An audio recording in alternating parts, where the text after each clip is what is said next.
Hi guys, ఈరోజు బ్రేక్ఫాస్ట్గా ఆవకాడోతో omelette అని prepare అయ్యి స్టార్ట్ చేశాను అనమాట. ముందు ఆవకాడోని సన్నగా తీసుకొని ఒక స్పూన్తో నీట్గా తీసుకొని ఒక గిన్నెలో వేసుకొని దాన్ని చాలా మెత్తగా చేసుకున్నాను. తర్వాత కోసిన ఆనియన్, కట్ చేసిన ఆనియన్, పచ్చిమిర్చి, కొత్తిమీర, కొంచెం ఉప్పు,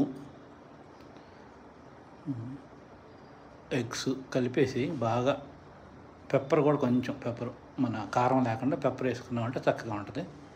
అలా పెనం మీద స్ప్రెడ్ చేసి నీట్గా మీడియం ఫ్లేమ్లో పెట్టుకొని మూత పెట్టేసి సన్నగా వచ్చిన తర్వాత మళ్ళీ తిరిగేసి దీంతో పాటు స్వీట్ పొటాటో, చియా సీడ్స్